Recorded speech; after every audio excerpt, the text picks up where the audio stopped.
Biografia do autor. Euclides Rodrigues Pimenta da Cunha, ou Euclides da Cunha, nasceu em 20 de janeiro de 1866 e foi filho de Manuel Rodrigues Pimenta da Cunha e Eudósia Alves Moreira da Cunha. Mas a partir do seu terceiro ano de idade, ele ficou órfão por parte de mãe e passou a viver junto com os tios. E nisso, ele ficou intercalando entre Bahia e Rio de Janeiro, vivendo em fazendas junto com eles. Em 1885, com 19 anos de idade, ele ingressou na Escola Politécnica, mas por falta de recursos, precisou logo se transferir e passou a estudar na Escola Militar da Praia Vermelha. Lá na Escola Militar, ele já escrevia, só que para a revista acadêmica, que era conhecido como a Família Acadêmica. Mas ele começou a afrontar o ministro da Guerra do Império e com isso precisou ser expulso da escola. Ele, em 1889, segue a São Paulo e logo é contratado pelo jornal Estado de São Paulo, onde começa a publicar artigos que defendem ideias republicanas.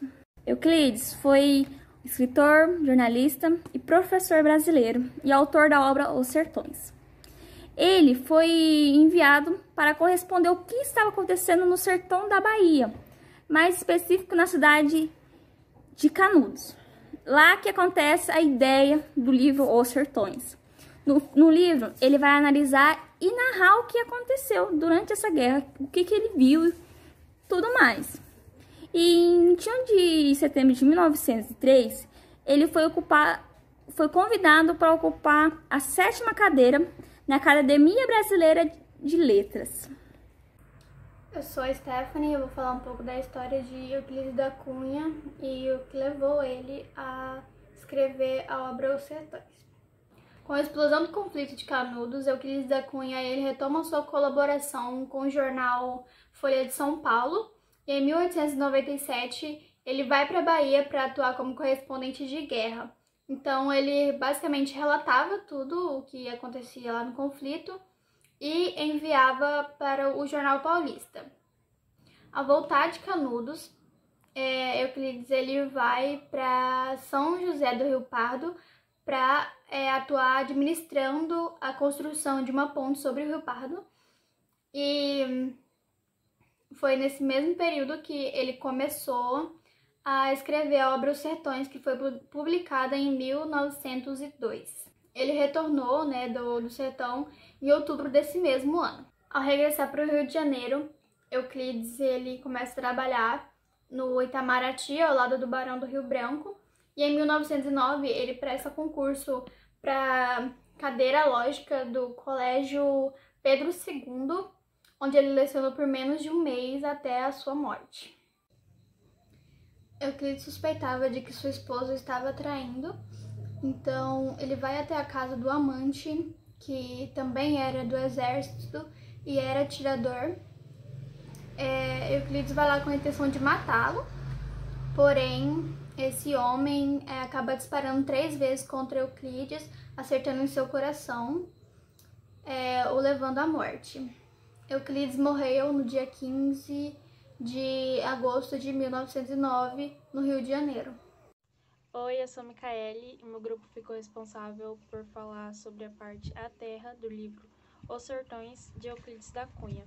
Eu vou falar um pouco sobre as características da Terra descritas no livro. O livro começa como se fosse uma viagem. O viajante está no sul e ele vai pegar sentido nordeste para ele chegar no sertão. No sul, ele já começa a descrever o litoral, as montanhas e tudo que ele vê por lá. Aí, quando ele vai pegando sentido leste, ele começa a descrever as regiões montanhosas de Minas. E aí ele vai subindo e chega no Nordeste. Quando ele chega no Nordeste, ele começa a perceber que lá é um pouco mais seco, há mudanças climáticas, lá é mais quente. E ele vai entrando, vai vendo diferença na vegetação e em tudo. Quando ele entra, depois que ele já percebe essas mudanças climáticas, ele começa a descrever não só as maravilhas de lá, como também a sua vegetação, que é bem diferente da nossa, né? Lá ele fala dos cactos, do juazeiro e de plantas típicas de lá. E aí no decorrer do livro, ele também começa a falar sobre o deserto, né? E fala também que os responsáveis pelo deserto somos nós, que começamos com queimadas, com destruição da terra. Olá, eu sou a Bruna Caroline, do 3º ano A. Vou falar sobre a minha leitura que eu vi no livro Os Sertões de Euclides da Cunha.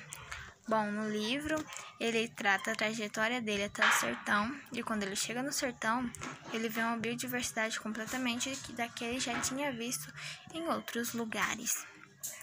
E com isso, ele fala que essa biodiversidade é o clima, é o relevo e principalmente a vegetação, que é algo muito importante naquela parte daquela região, que é algo que caracteriza aquele lugar. Porque quando ele chega nesse lugar, ele meio que tem um choque, que ele se surpreende com a vegetação, com aquela bela imagem que ele viu naquele lugar. Também no livro fala que o sertão é um lugar desconhecido, que antigamente ele era um lugar abandonado, porque lá, por conta da seca e da vegetação, não tinha como muitas pessoas se manter a vida lá, e com isso ia abalar muito essas pessoas. Também dá para ver no livro que dá para ver o sofrimento e a luta do povo dos Canudos, que naquele tempo estava vendo a guerra, né? Meu nome é Namíbia e eu vou falar sobre o capítulo 3, mas ao decorrer do texto eu vou entrando em outros temas.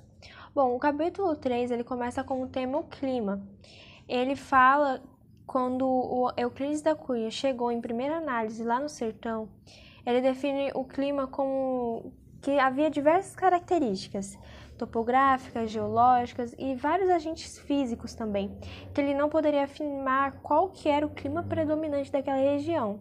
E ele também fala que nenhum cientista ficou tanto tempo dentro do sertãozão para definir também o clima. E quando ele chega lá e começa a caracterizar o clima, ele fala primeiro que a temperatura aumenta, que ventos desordenados de todos os lados de manhã, de noite a temperatura cai e de dia dá para ver mais o azul do céu. E aí ele compara até com o Monte Santo, que ele fala assim que quando você vai para um lado, para o noroeste, ventos desacerbados, e quando você vai para outro lado, um inverno. Secas. As secas que Euclides retrata no livro, ele fala que era um lugar acontecia secas por conta da alta temperatura, e com isso faltava muita água e tinha uma redução na produção de agro, e também muitas pessoas e animais passavam fome, ficavam desnutridos, e com aquilo se tornava uma vida miséria para essas pessoas. Agora eu vou falar sobre a hipótese das secas. Euclides da Cunha ele ficou tão interessado em saber mais sobre a Terra que ele pesquisou hipóteses sobre como acabar com a seca ou como que surgiu. Primeiro, ele falou que a seca sempre começava de 12 de dezembro até março, que não tem um início de quando que acaba a seca, então ela pode se prolongar por todo o ano ou pode ser só entre dezembro e março. Demonstrou a hipótese de como acabar com a seca. Primeiro ele fala que tinha que ser a criação de uma montanha ideal, do leste a oeste. E isso faria com que as correntes parassem. E aí após isso haveria um resfriamento e começaria a chover.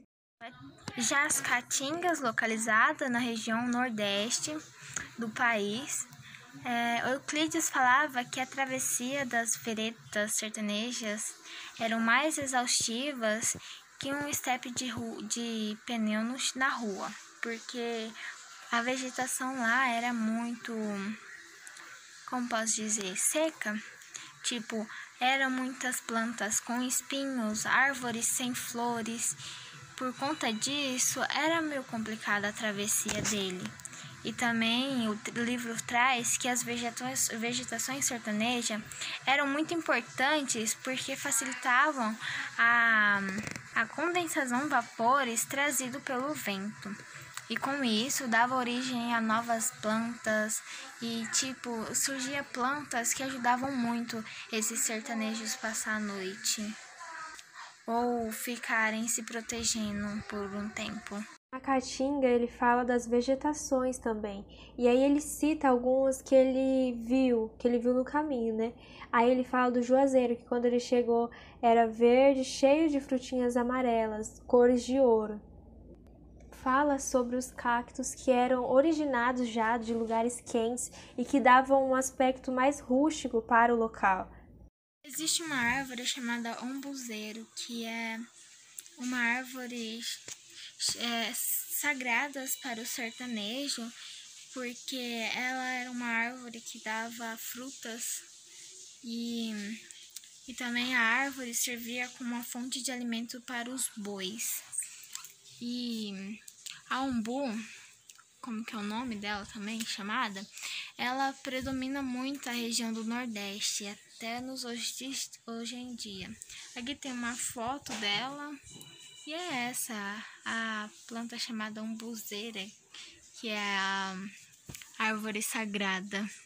Depois do umbuzeiro, ele cita as juruemas, que eram as comidas preferidas, as frutinhas preferidas dos caboclos, porque quando se tirava a casca dela, tinha resquícios de água.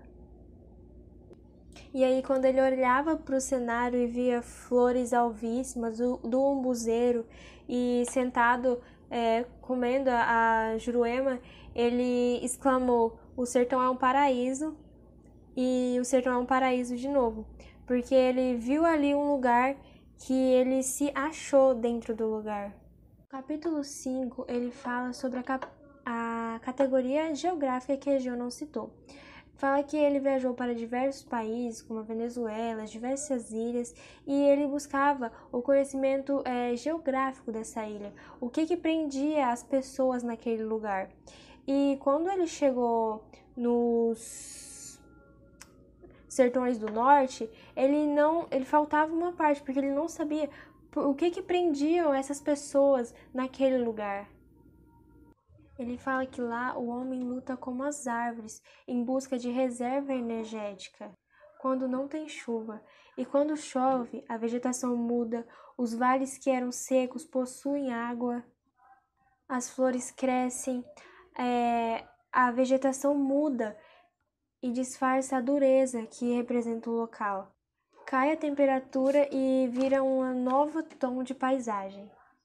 E o sertão vira um vale fértil, um pomar verídico sem dono. Então essas características todas ele dá para quando ele... Por que eles continuam no sertão? A certeza de que quando a água vem, transforma totalmente a paisagem.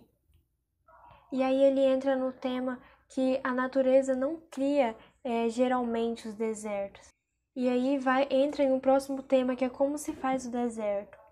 Euclides da Cunha, ele coloca que o deserto ele se formou lá no sertão de várias partes, de vários jeitos, mas a principal foi de geração em geração. Com as queimadas, o homem interferiu. A natureza pode ter sim criado, ele diz no livro, mas o homem interferiu positivamente para que aumentasse o ritmo desse desenvolvimento negativo. Eu vou explicar basicamente o que aquela terra representava para os sertanejos. Ela representava basicamente tudo o que eles eram, a cultura deles e a forma autêntica deles de viver. Era isso que aquela terra representava, como quando o autor dizia sobre as condições sociais, ele estava associando isso àquela terra, ao que aquela terra era e ao que aquela terra representava. Como, por exemplo, as civilizações que interferiram no movimento de Canudos tinham representantes europeus e não brasileiros. Ou seja, a cultura dos sertanejos, por ser tão autêntica e tão diferente da que eles viam representados fora do Brasil, era tão diferente que incomodava os europeus. Por isso que eles queriam interferir no movimento de Canudos, por causa da cultura deles, por causa de tudo que eles representavam. E é isso, eles tinham uma cultura tão autêntica deles que incomodavam os outros. E aquela terra representava basicamente tudo que eles eram. E é isso.